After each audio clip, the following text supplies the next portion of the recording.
Hey, Matt, what's going on, buddy? I just drew this out. Wanted to just send it over really quick just to give you what I discovered. I think it's the greatest secret in the world, bro. All right, so word of the day is compartmentalization. And we've all heard this word, right? I'm on a need-to-know basis, or it's classified. That's above my pay grade, right? So everybody's compartmentalized. Doctors are compartmentalized, right? They don't know how to cure any diseases. They just know how to sell drugs that go to manage symptoms. They never learn how to fix the root cause of why you're sick in the first place. So you got your endocrinologist and the cardiologist and the immunologist and stuff. It's the medical money go round, they call it. Same with lawyers. Lawyers, you got your securities lawyers and your criminal lawyers and your traffic lawyers and your family lawyers and military lawyers and all blue, white collar, lawyers, etc. And they have to be compartmentalized and have their specialties because there's 250,000 pages at the statutes at large, titles 1 to 50. If you read for 10 hours a day, it would take you 10 years to read it all once. And that's not including looking up all the definitions for all the legalese because they always change the words, meanings, these codes. But everybody actually is really compartmentalized, Joe the plumber, right? And why do I say that? Because when you and I were in school, who were you told the first president of the United States was? Tasha, who were you told the first president of the United States was? George Washington. Well, they lied to you. Because George Washington took over in 1789. And America started in 1776. So under the Articles of Confederation, we had 10 presidents of the United States. We had Arthur Sinclair, and Thomas Mifflin, and Thomas McKean, and Elias Bonet, and John Hanson, etc. So we had 10 presidents of the United States before George Washington. In 1787, the Constitution was ratified. In 1789, George Washington became the 11th president of the United States, but the first under the Constitution. So then my next question was, what's the United States? Well, in Hooven versus Evatt, the Supreme Court gave us 3 different definitions of 3 different United States. Now, those 3 different United States, according to the Supreme Court, when you're reading these 250,000 pages and it mentions United States, don't you want to know which United States they're talking about? So the first one is the country. I know they like to use equivocation and presumption that all 3 are the same, but no, we got a country, the United States. The country's made up of what? The 50 states of the Union, like Colorado, California, and Florida. And the Fed Zone, which are the territories, possessions, and enclaves, like Guam and Samoa, Puerto Rico, the Virgin Islands, Northern Mariana Islands, the D.C. Washington, D.C. is a district, not a state, right? Second United States is the 50 states of the Union only, and it excludes the Fed Zone, the territories, possessions, and enclaves. And the third United States is the Fed Zone United States, which excludes the 50 states of the Union. So there's 3 different United States. Well, let's look at these 2. 50 states of the Union, United States, that's a republic. This one is a democracy.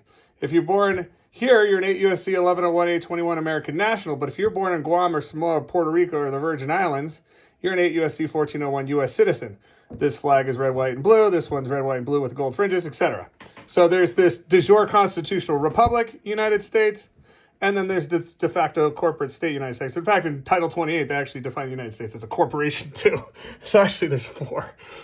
Anyways, Congress legislates for 2 entities. The first one, the federal government, has very little power to operate amongst the 50 states of the Union.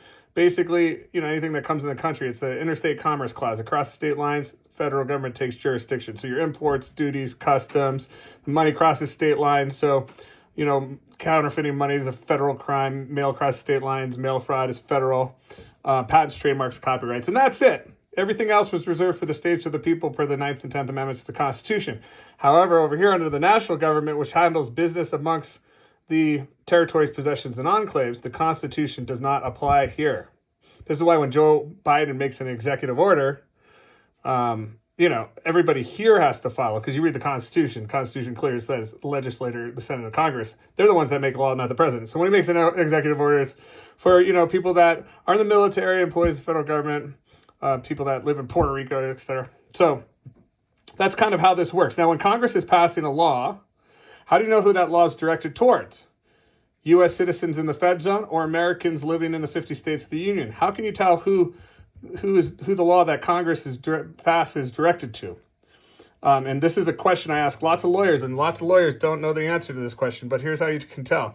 If that statute has a corresponding regulation that's been published in the Federal Registrar, giving the public reasonable notice that this law applies to them, then that's called positive law and applies everywhere in the country, both the 50 states of the Union and the Fed Zone. But if that statute does not have a corresponding regulation that's been published in the Federal Registrar, giving the public reasonable notice that this law applies to them, then that law only applies here to U.S. citizens in the Fed Zone.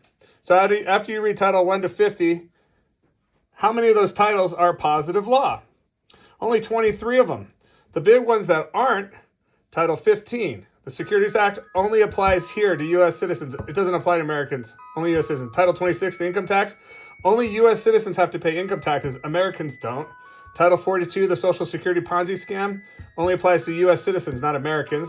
Title 50, the draft, you can only draft U.S. citizens. You can't draft Americans. So obviously, the next question is, how are they able to superimpose Fed's own law onto people that live and work in the 50 states of the Union? How are they able to do that? I wrote that out too. God creates mankind, men and women, with rights. Men and women create the families. The families create the towns and cities. Towns and cities create the states. States created the federal government. Federal government created the U.S. citizen franchise. It's the fall of man. We gave up our rights for privileges.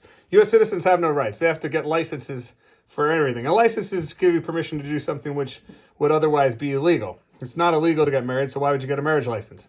You got to get a hunting license, and a fishing license, and a driver's license, and a practice law and practice medicine license. You got a cut hair license. I mean, they want to license everything.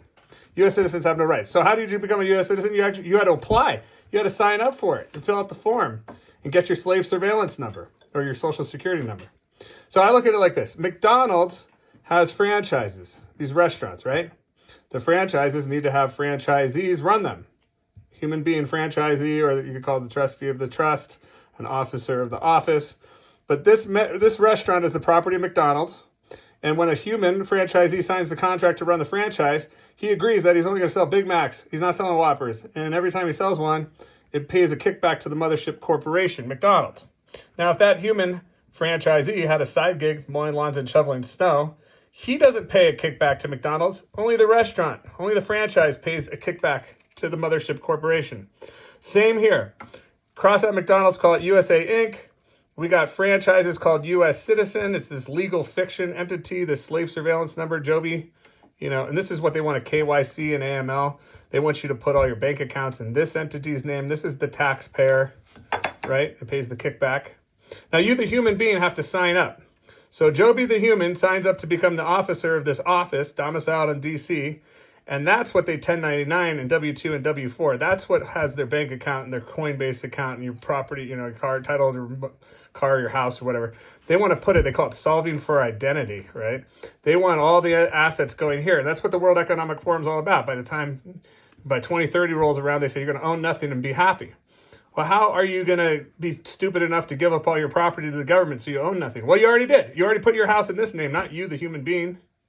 You, the human being, can mow lawns and you, the human being, don't pay a kickback to the mothership corporation. Only the franchise does. But now that's property of USA Inc., just like the Apple ID is property of Apple, and the Facebook profile is property of Facebook, not you. That's why these guys can track everything we do and everywhere we go and make trillions of dollars off our data, is because they own it, not us. So this is how they've secretly stolen all your shit by deceiving and defrauding us. By having us put all of our assets in this legal fiction entity's name, this trust. You're the tricked in trustee. Technically, you're supposed to be the beneficiary of the trust, not the trustee of it, or the officer of this office. But now all your property is here, and now they can steal your shit with asset forfeiture and eminent domain, where they can't just take it without due process. That would violate the Fifth Amendment's taking clause. But they can do it because you don't own it, because you don't own this entity. They do. And that's how they can regulate it, because the creator of something is always the owner and can regulate whatever it is that their creation, that they're the creator. So anyways, that's kind of how that works, and that's why I say I broke no laws I'm subject to, because they're trying to force Title 15 on me, but I'm not in their jurisdiction, if that makes sense. So I can go over more of that later, but this is an important thing that not a lot of people know about. And so you get on Tucker Carlson and explain that, and then tell people at the end, hey, opt out, baby. Let's go operate as flesh, blood human beings with rights up here, the master, and have all these public servants be our servants, not our masters. We, the people, are supposed to be the master, not their slaves.